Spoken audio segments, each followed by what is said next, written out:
Bom dia, irmãos, amigos.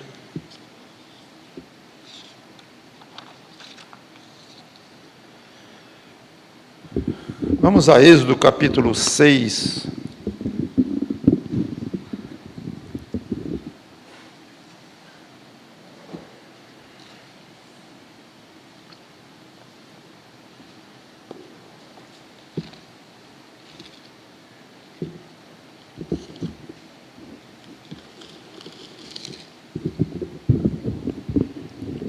Nós vimos na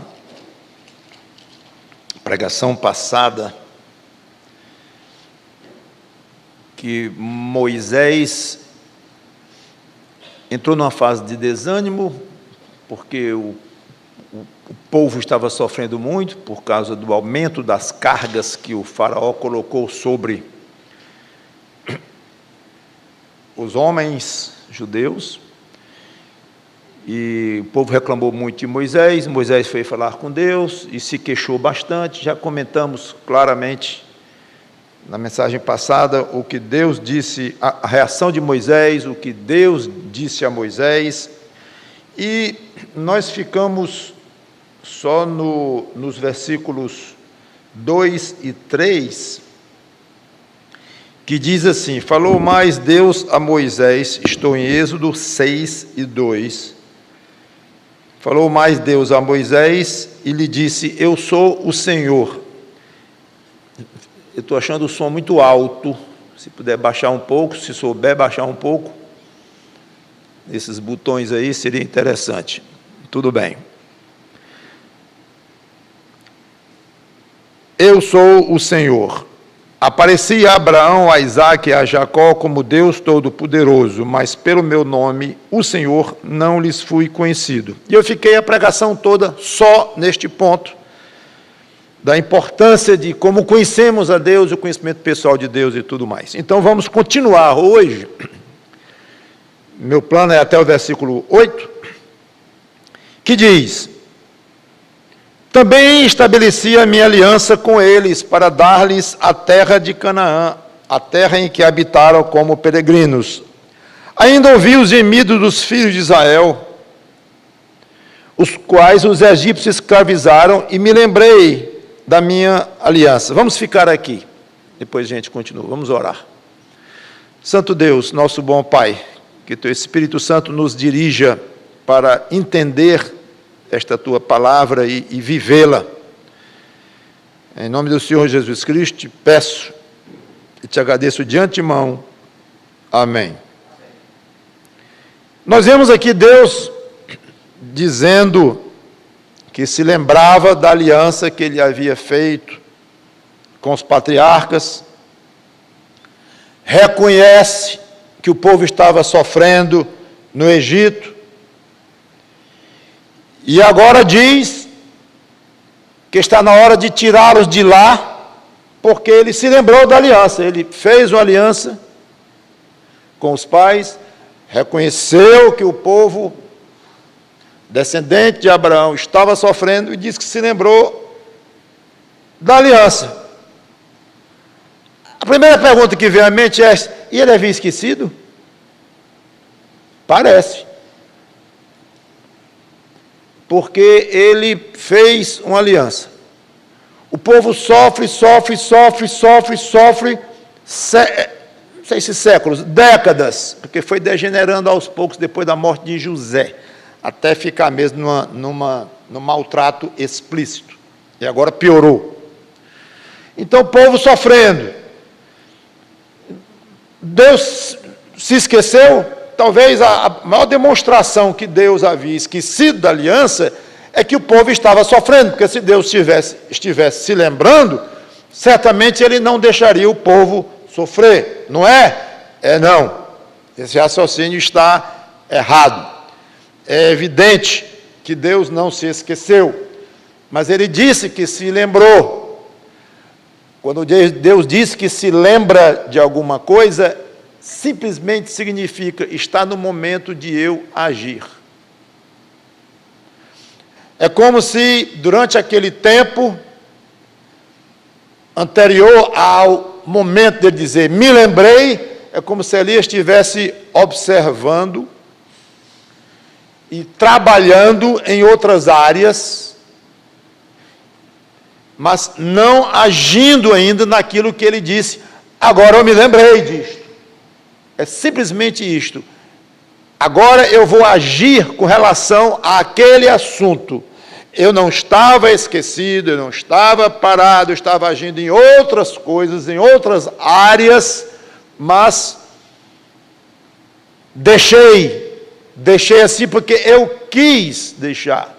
Não é porque teve alguma força além de mim que me fez mudar os planos, não é porque eu me esqueci, não é porque eu estava com uma certa preguiça, nada, eu estava absolutamente atento e atuante. Só que em outras áreas, agora chegou a hora de eu me lembrar, entre aspas, da aliança e agir.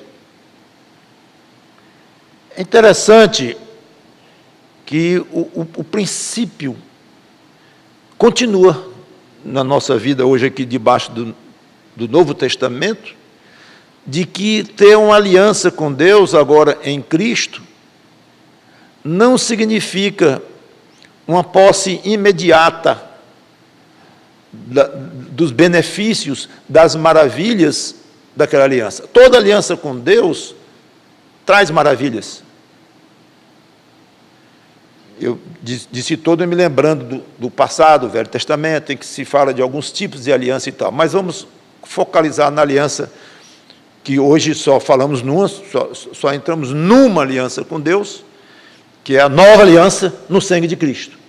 Mas não é diferente das outras alianças, ou seja, qualquer tipo de aliança que alguém fez com Deus no passado e que faz hoje, só traz benefícios. Isso aí não tem a menor dúvida. Mas ao longo do tempo, e que esses benefícios não chegam de uma maneira mais clara, mais explícita, há obstáculos que Deus permite e que Deus, inclusive, impõe para aqueles que fizeram aliança com Ele. Todo aquele que quiser vir após mim, a si mesmo se negue, tome o seu carro novo e me siga. Tome os seus milhões que eu vou botar na sua conta e me siga. Tome a sua saúde de ferro e me siga. Não, tome a sua cruz e me siga. Isso é uma palavra direta àqueles que entraram em aliança com Deus, através do sangue dele próprio, que falou essas palavras, o Senhor Jesus Cristo. Então a aliança com Deus via Cristo, o que traz é isto: cruz, sofrimento, morte. E ele diz: quem quiser salvar a vida vai perder, e quem quiser perder a vida vai salvar. Quer dizer que a aliança com Deus via Cristo pode implicar em perder a vida, literalmente, como um Marte, ou perder a vida, que é o nosso caso, a maioria dos crentes não é Marte, mas todos eles enfrentam, sim,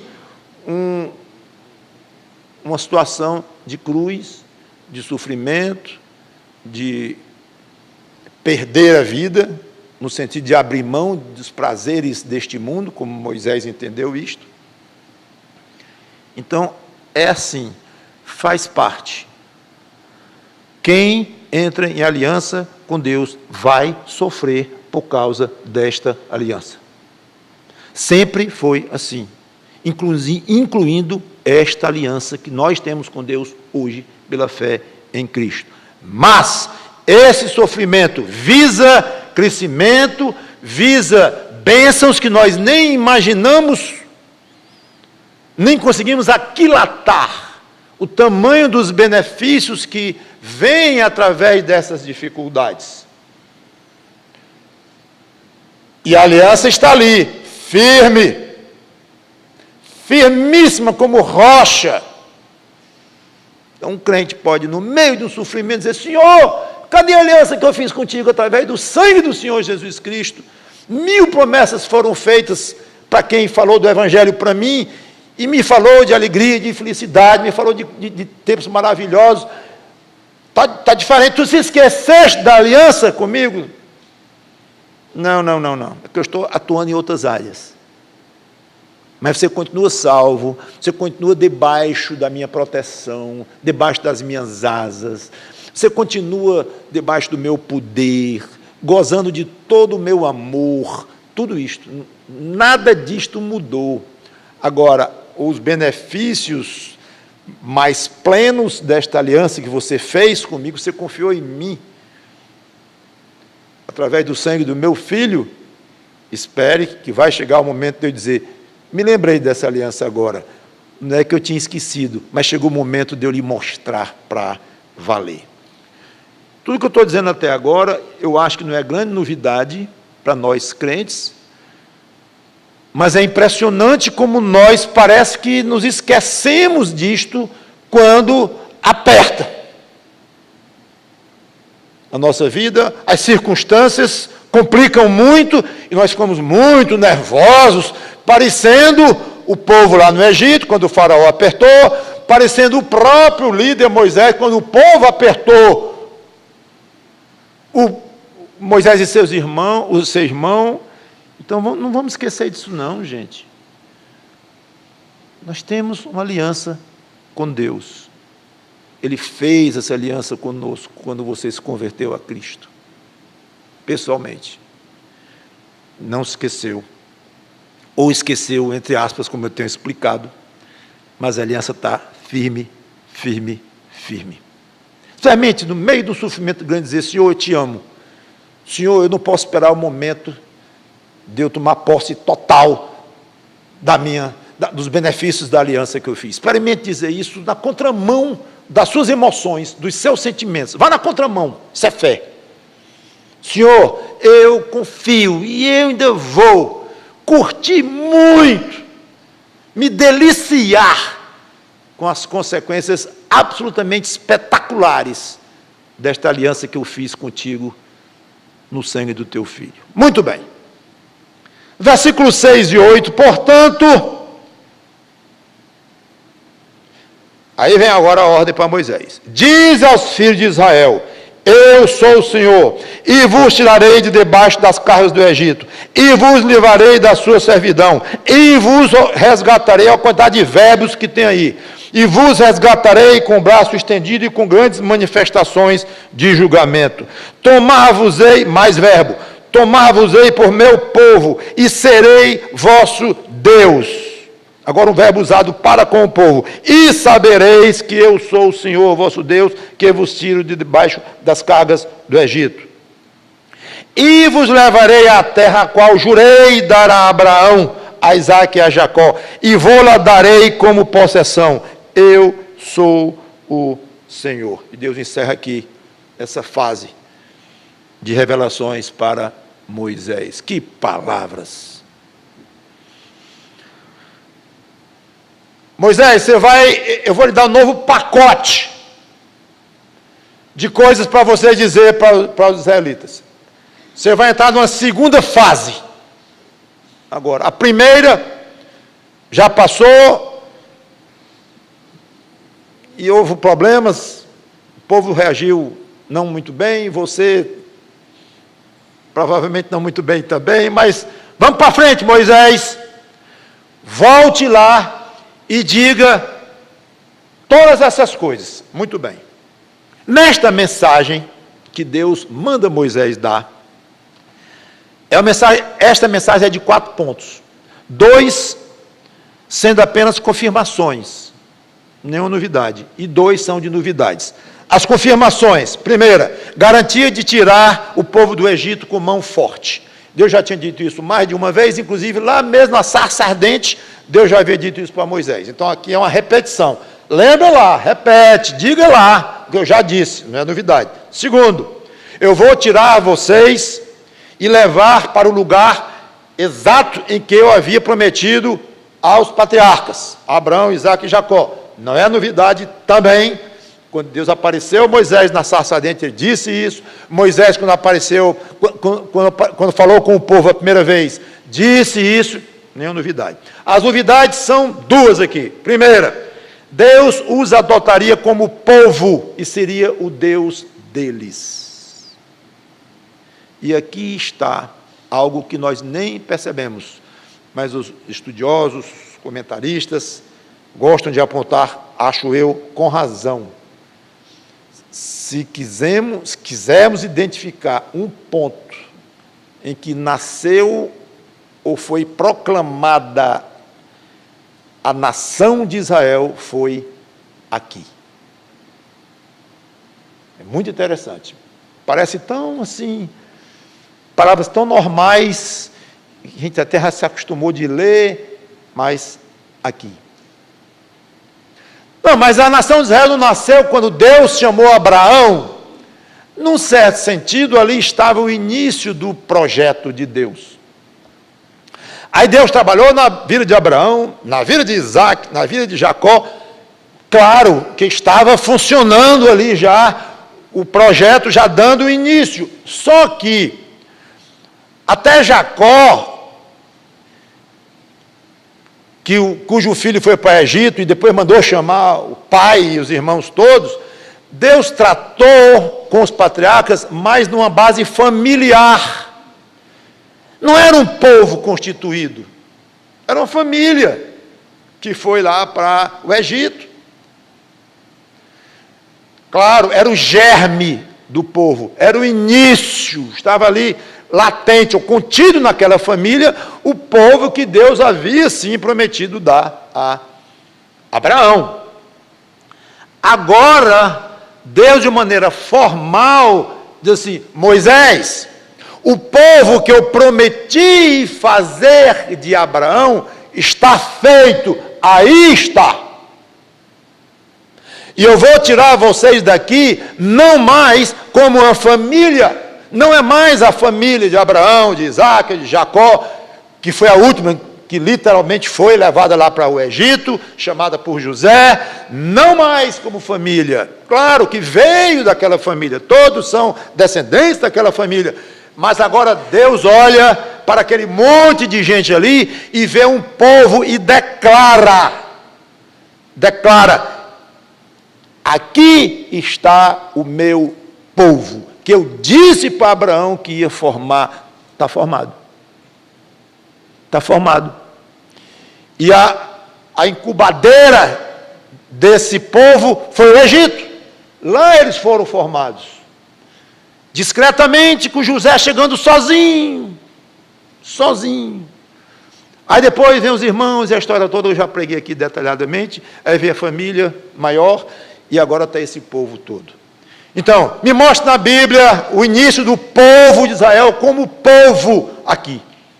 Está em Êxodo, capítulo 6, versículo 7. Tomar-vos-ei por meu povo e serei vosso Deus.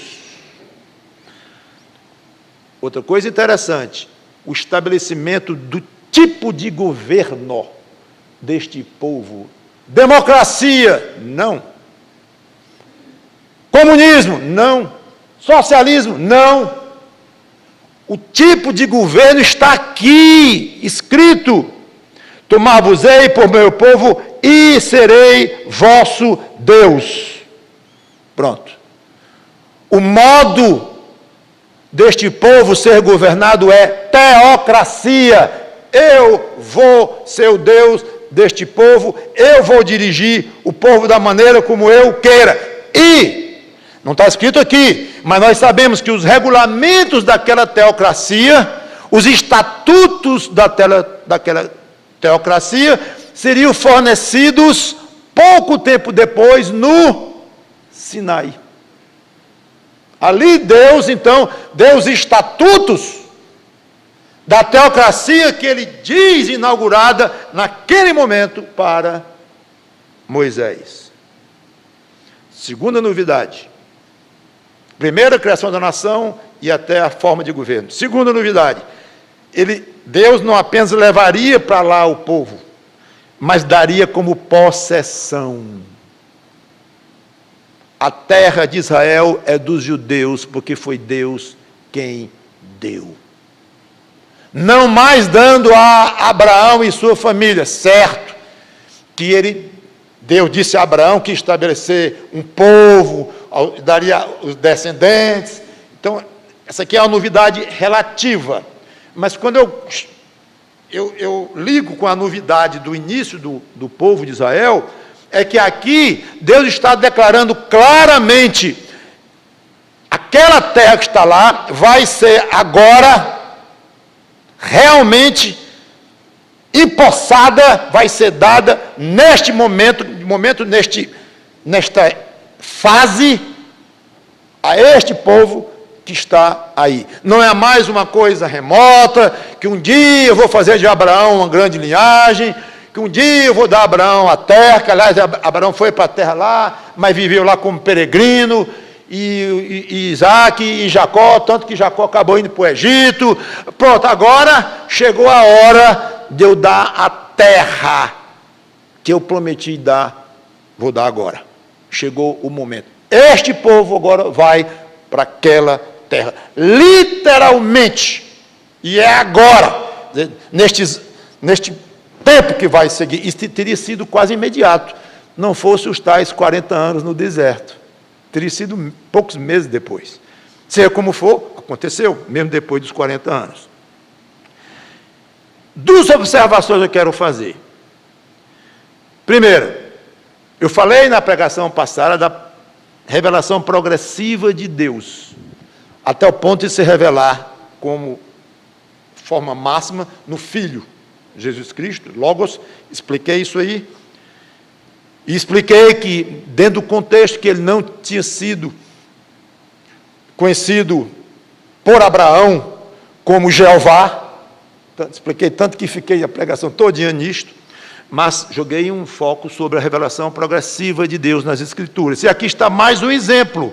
Ou seja, quando Moisés chegou lá do encontro de Deus com a sarça ardente, na sarça ardente, e veio junto com Arão para dizer ao povo: estou aqui enviado por Deus, ele disse algumas coisas que Deus mandou que ele, Moisés, dissesse. Pois bem, deu no que deu, Moisés volta de novo. Quando eu digo volta, ele já estava lá, mas pela segunda vez ele encara o povo com uma mensagem de Deus. Essa mensagem de Deus continha, como já falei, novidades, continha coisas antigas e novidades. Então aqui está uma prova da revelação progressiva de Deus. Agora o povo ouviu mais coisas de Deus via Moisés do que tinha ouvido poucas semanas antes. Eu quis mostrar isso aí. Segundo, a mensagem que Moisés iria levar para o povo, agora, uma mensagem já ampliada com relação à primeira, era uma mensagem totalmente baseada no futuro. Tudo bem, o futuro próximo, porque Deus estava em vias de realmente arrancar o povo de lá com mão forte. Arrancar é a palavra certa, com mão forte. Estava em vias de fazer no futuro muito próximo, mas era futuro. Então, se eu falar do almoço, daqui a pouco, estou falando de futuro. Ninguém aqui sabe com 100% de certeza aonde vai almoçar, o que vai comer, se vai almoçar, se estará vivo na hora do almoço. Então, futuro, por mais próximo que seja, é futuro. Deus estava trazendo revelações para acontecerem no futuro. Próximo, mas futuro. E Deus só queria uma coisa deles. Uma. Fé. Confiança. Que acreditassem nele. Que levassem esse Deus a sério. Só isso. Moisés, repete, que eu vou tirá-los do Egito. Moisés, diga de novo que Faraó não vai ser moleza. Ele não vai deixar assim facilmente, não. Vai ser mão forte, vai ser minha mão pesada sobre ele. Lembra eles, nem diga lembra, que eu já falei. Mas diga também que agora eu estou estabelecendo o povo que eu prometi dar a Abraão, agora eu estou oficializando. Diga isso para eles. Vai ser difícil, vai ser complicado, mas, Moisés, eu só queria que eles crescem no que eu estou dizendo. É tudo que eu quero deles. Irmãos, as promessas que nós temos de glorificação de ressurreição, de uma vida eterna já plena, todas elas são futuras. O novo nascimento já é passado para nós. O processo de santificação é presente para nós, o que está acontecendo. Então, novo nascimento, a justificação pela fé, já é passado para nós. São promessas que a Bíblia tem para aqueles que seguem a Cristo. Já experimentamos isto, já passamos por essa experiência. A santificação, estamos no processo. Mas tudo mais, como eu falei aqui, a ressurreição, para você, para mim, ainda é futuro. Aliás, para os irmãos que morreram em Cristo, todos eles ainda estão aguardando a ressurreição, com novos corpos. A vida eterna ao lado de Cristo, o início da vida eterna, os que morreram já começaram lá, embora vai haver algumas fases lá, mesmo no céu, mas já chegaram lá. Para nós, totalmente futuro. Morrer, estar com Cristo na mesma hora, a gente fala, futuro. Se você está me ouvindo aqui, é porque é futuro. E para mim próprio. E Ele só quer uma coisa de nós, em todo este processo. Confiança de que Ele cumprirá. Só isto. Fé. Mesmo que Ele permita, e mais do que permita, Ele impõe muitos obstáculos no caminho. Eu digo de obstáculo no sentido de provações, de dificuldades, de cruz, como acabei de comentar.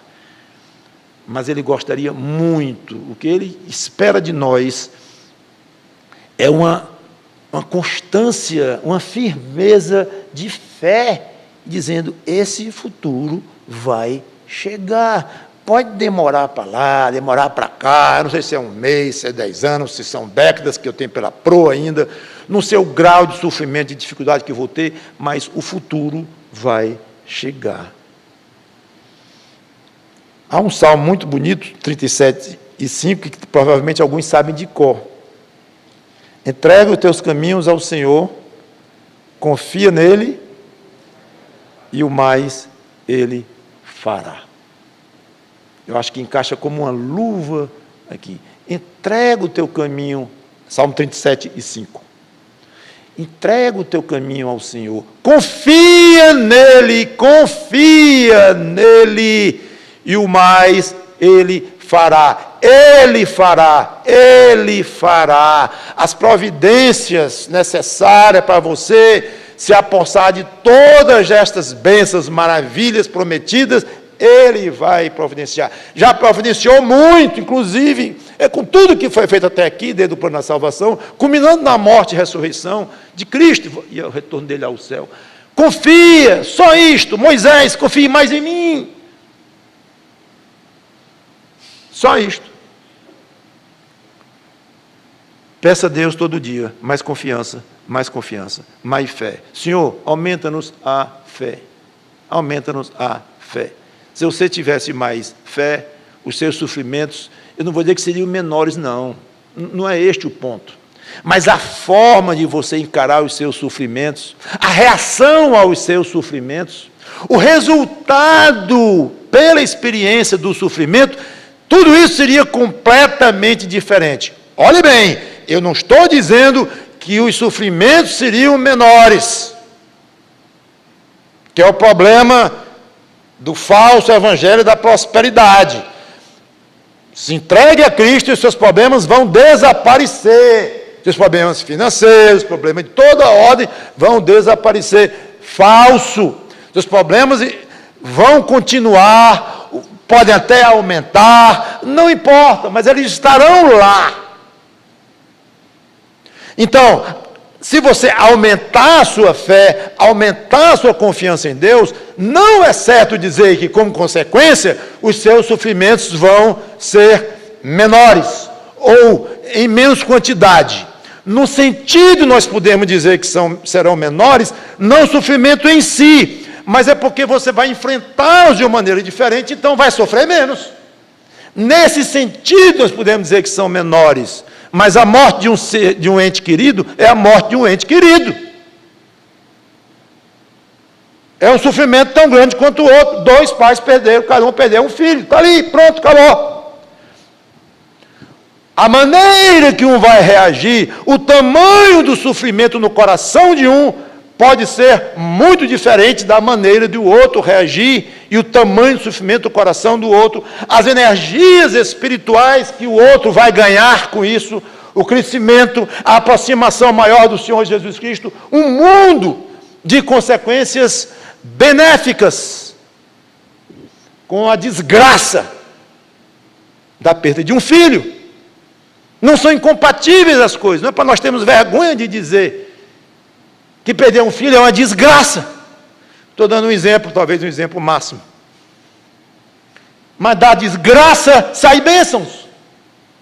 Para um que tem Cristo, que confia em Deus, mesmo que não entenda bem como é que Deus vai fazer isso, tudo mais Ele fará. O Senhor está fazendo de uma maneira tão esquisita. É esquisita para ti, né? Para mim, não.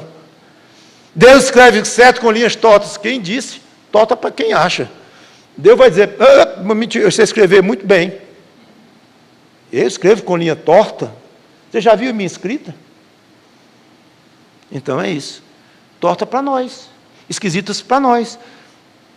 Mas confie, confie e confie. Eu quero encerrar dizendo que nós poderíamos terminar assim. Coitado de Moisés. Coitadinho. Já sofreu um bocado na mão do povo, já começando o ministério dele ali. Deus o chama, disse, vou ser liberado. Já disse 1000 vezes que eu sou gago, não sei falar direito e tal. Eu vou ser liberado. E eu vou logo meio forte com Deus para ver se eu amacio um pouco. Aí Deus, ele vai falar com Deus, não pode, por que tu me chamaste? E tal, e tal, e tal. Deus nem comenta, como eu disse para vocês semana passada, nem comenta as palavras de Moisés. Diz, Moisés, volte. Ai, não. Tudo de novo. Volte. Lembra a eles alguns pontos que eu já havia adiantado. Revele os pontos novos, mas seja como for, Moisésinho querido, volte. Oh, coitado de Moisés. Tudo que ele conseguiu foi uma reconfirmação do ministério brabo que ele recebeu. Poderíamos terminar assim, coitado de Moisés. Eu quero terminar o contrário. Eu quero terminar assim. Feliz de Moisés, que teve o privilégio de ter uma conversa com o próprio Deus, de ouvir revelações absolutamente fantásticas, de consequências milenares da boca do próprio Deus, recarregou as baterias diante do próprio Deus, altamente revitalizado, volte. E quem tem o privilégio de ter tal comunhão com Deus e contato com Deus, e sai de uma certa forma edificado e fortificado, não tem tarefa difícil nenhuma. Qualquer missão fica fácil, num certo sentido, no sentido de ânimo, no sentido de saber que vai dar certo, no sentido de aguardar com convicção, não é aguardar torcendo, comendo as unhas para saber se vai dar certo. Não, vai dar certo sim, eu sei o resultado disto. Eu estive com o próprio Deus, Ele me disse isto. Então, feliz de Moisés, que teve um Deus desse, maravilhoso, amoroso, poderoso, para edificá-lo espiritualmente, dar muito poder espiritual a ele e dizer, volte. Então, a questão não é o tamanho da missão de Moisés, é o tamanho do preparo de Moisés para a missão dele. E você deve se preocupar, não é com o tamanho da sua missão aqui, dos seus problemas, dos seus sofrimentos, das suas dificuldades. Não! Você deve se preocupar com o tamanho da sua comunhão com o Deus que Ele manda passar por essas dificuldades e que trabalha maravilhosamente na sua vida.